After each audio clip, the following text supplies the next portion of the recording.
कि मुकेश सहनी जी किसी परिस्थिति में भाजपा के साथ नहीं जा सकते हैं, क्योंकि भाजपा ने जो उनको पीड़ा और वेदना जो दिया है मुकेश सहनी को मुकेश सहनी आजीवन नहीं भूल सकते हैं। उनको जो पीठ में खंजर भोंकने का काम किया भाजपा के लोगों ने, उनकी पार्टी के विधायकों को तोड़ने का काम किया भाजपा के लोगों ने। बिहार में अफसरशाही चल रहा है और घोटाले ही घोटाले हो रहे हैं। शौचालय घोटाले लीजिए, सृजन घोटाले लीजिए, ये तो सम्राट चौधरी जी, इनसे और दूसरी बात पूछिएगा तो फिर 20 साल पहले चले जाएंगे। 20 साल पहले कहाँ चले जाएंगे? जिसके साथ ये राजनीति की सीखे, जिस सरकार में मंत्रिमंडल में ही थे, फिर उसी को गुंडा राज, जंगल राज की संज्ञा देने लगेंगे। ये भाजपाई लोगों का एक अलग ही मिजाज है।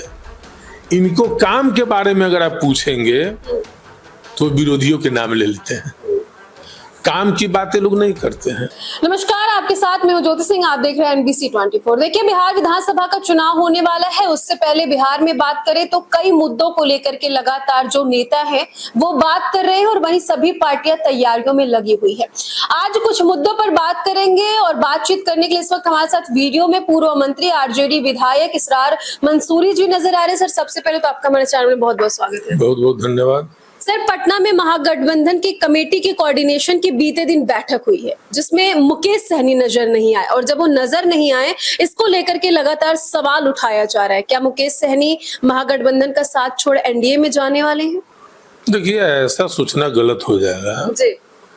हर आदमी की अपनी अपनी व्यस्तता रहती है, किसी कारण हो सकता है नहीं जाने का, लेकिन उनका जो बयान आ रहा है, चाहे हम लोग जानते हैं, वह पूरी तरीके से मजबूती से महागठबंधन के साथ है। और हर मीटिंग में जरूरी नहीं है कि हर लोग शामिल हो ही जाए, लेकिन ये मीटिंग बहुत महत्वपूर्ण मानी जा रही है। सभी महत्वपूर्ण बैठकें होती है। जब कई पार्टियां के लोग जब बैठते हैं तो जो बैठते हैं तो स्वाभाविक है महत्वपूर्ण हो जाती है। तो मीटिंग कोई ऐसा नहीं है जो महत्वपूर्ण नहीं होती है, सभी महत्वपूर्ण होते हैं। तो मीटिंग में ना जाने का कारण कुछ उन्होंने बताया या कोई और बात हो सकती है, क्योंकि लोगों के मन में सवाल उठ रहा है। क्या नहीं जाने का कारण उन्होंने खुद बताया है, और भाजपा में जहां जब तक जाने का सवाल है जी, उस पर उन्होंने खुद बयान दिया है कि भाजपा अजगर है। तो जिसको अजगर की संज्ञा वो दे रहे हैं, तो कोई आदमी अजगर के सामने जा सकता है? जाने का सोचेगा भी क्या? उन्होंने दूसरी बात बोला है कि हम मुंबई से घूम चुके हैं, हमको कोई मूर्ख नहीं बना सकता है। तो उनकी जो बातें वो स्पष्ट है कि मुकेश सहनी जी किसी परिस्थिति में भाजपा के साथ नहीं जा सकते हैं, क्योंकि भाजपा ने जो उनको पीड़ा और वेदना जो दिया है मुकेश सहनी को मुकेश सहनी आजीवन नहीं भूल सकते हैं। उनको जो पीठ में खंजर भोंकने का काम किया भाजपा के लोगों ने, उनकी पार्टी के विधायकों को तोड़ने का काम किया भाजपा के लोगों ने, तो किसी परिस्थिति में मुकेश सहनी मुझे नहीं लगता है वह भूल पाएंगे। तो यह कहना उचित नहीं होगा। वह महागठबंधन के साथ है और आगे भी रहेंगे। सर, अभी सोशल मीडिया पे देखने को मिल रहा है, या जो भी जानकारी है CAG की रिपोर्ट को लेकर के 70,000 प्लस के जो रिपोर्ट है वो आई है, और कहा जा रहा है विपक्ष के आपके नेता तेजस्वी यादव की तरफ से कि नीतीश सरकार के घोटाले की रिपोर्ट है। इस चीज का वो जवाब मांग रहे हैं, इसको आप कैसे देखते? देखिए, तो CAG ने देखा है तब ना सामने आई ये बात है। इस तरीके से हजारों में इस तरीके के मिलेंगे, अंचल में, प्रखंड में, सभी जगह पर। चूंकि अफसरशाही चल रहा है बिहार में अफसरशाही चल रहा है और घोटाले ही घोटाले हो रहे हैं।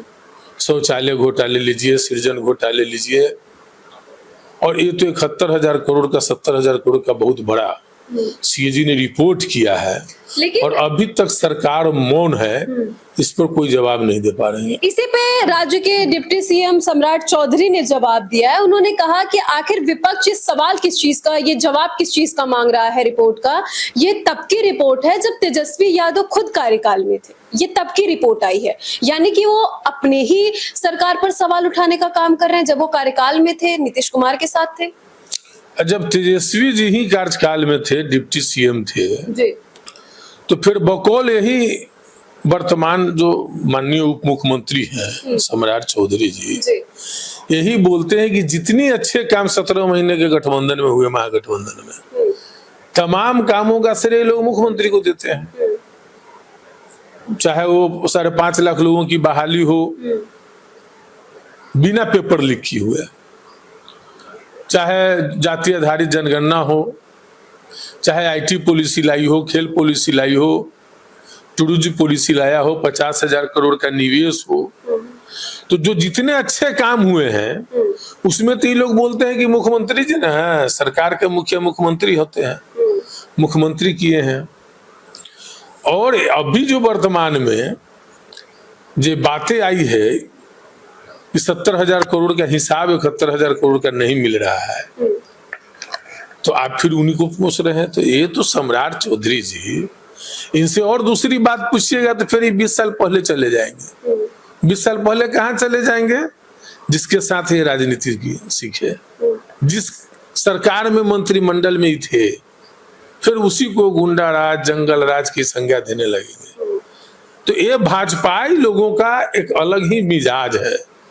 इनको काम के बारे में अगर आप पूछेंगे तो विरोधियों के नाम ले लेते हैं, काम की बातें लोग नहीं करते हैं, अपना काम नहीं बोलते हैं। बीजेपी लगातार कहती है कि विपक्ष में जो लोग हैं वो लोग फिर से बिहार में गुंडा राज लाना चाहते हैं, जंगल राज लाना चाहते हैं। अभी हाल ही में देखा गया आरजेडी के ही एक विधायक थे जिन्होंने दलित महापंचायत के साथ बदतमीजी की है, वो कॉल रिकॉर्डिंग वायरल हो रही है बाकायदा। वीरेंद्र भाई जी करके जो नाम है, जो विधायक है, उनको लेकर के सर सवाल खड़े हो रहे हैं। देखिए, जनप्रतिनिधि के पास में शिकायतें जाती हैं, आप उसका दूसरा भी पहलू देख लीजिए।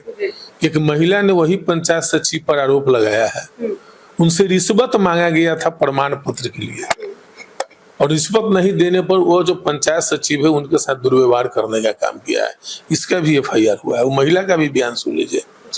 जनप्रतिनिधि के यहाँ जब जनता अधिकारी द्वारा जब नकारे जाते हैं, अधिकारी जब उनकी बात नहीं सुनते हैं, चाहे छोटा अधिकारी हो चाहे बड़ा अधिकारी हो, तो वो जनप्रतिनिधि के यहाँ जाते हैं और जनप्रतिनिधि से उम्मीद रखते हैं कि हमारी काम को ये करवाएंगे, तो निश्चित तौर पर जो है फूल लगाया जाता है।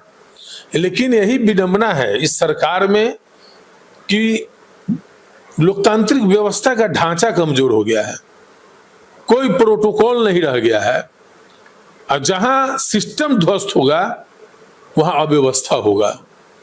तो भाई वीरेंद्र जी, कोई ऐसा हो तो बाद में कुछ बोल गए हैं बातें करने के दरमियान में, लेकिन एक पंचायत सचिव का इस तरह का व्यवहार किसी प्रतिनिधि के साथ भी उचित नहीं है। एक आखिरी सवाल मेरा होगा सर, एसआईआर के मुद्दे को लेकर के आप सभी लोग विरोध कर रहे हैं, चुनाव आयोग से जवाब मांग रहे हैं और कह रहे हैं कि गरीबों का हक छीनने की कोशिश की जा रही। लगातार सदन में भी विपक्ष आवाज उठा रहा है, इसको आप कैसे देखते हैं? अब अगली सुनवाई 1 अगस्त को होगी, अभी 28 जुलाई को सुनवाई हुई।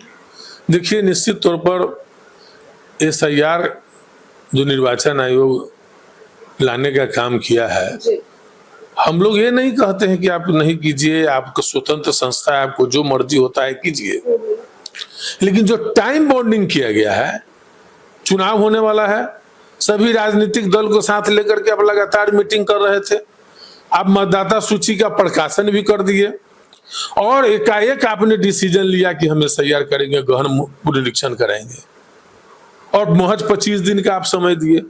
25 दिन जो काम के लिए आप पिछले 2003 में 2 साल अमूमन लगे थे निर्वाचन आयोग को, आप 25 दिन में कर रहे हैं। बिहार में बाढ़ की समस्या 10 जिला से ऊपर हमारा बाढ़ से प्रभावित हो जाता है, पलायन की समस्या बिहार में सबसे ज्यादा है और गरीबी भी है। आप 25 दिन में बोल रहे हैं मतदाता को कि आप आए अपना रजिस्टर करवाए, उसमें भी जो आप सर्टिफिकेट जो मांग कर रहे हैं वो तो कोर्ट भी कही है कि इस सर्टिफिकेट, इसमें बहुत सारे सर्टिफिकेट है जो हम नहीं दे पाएंगे। इसलिए हम लोगों को यह है कि ये निर्वाचन आयोग के माध्यम से सरकार की साजिश है कि गरीब आम झुग्गी में ठेला वाले, रिक्शा वाले, बाहर पलायन करने वाले मजदूर, बाढ़ प्रभावित इलाके में रहने वाले गरीब गुरबा, इन लोगों को मतदान से वंचित करने का एक नया तरीका इन्होंने लाया है। बहुत बहुत धन्यवाद हमसे बातचीत करने के लिए, हमसे जुड़ने के लिए। फिलहाल आपने देखा कि इन्होंने क्या कुछ कहा, इनकी बातों को लेकर आप कितने सहमत है, कमेंट सेक्शन में जाकर के जरूर बताइएगा। मैं ज्योति सहयोगी कृपा के साथ, दिल्ली।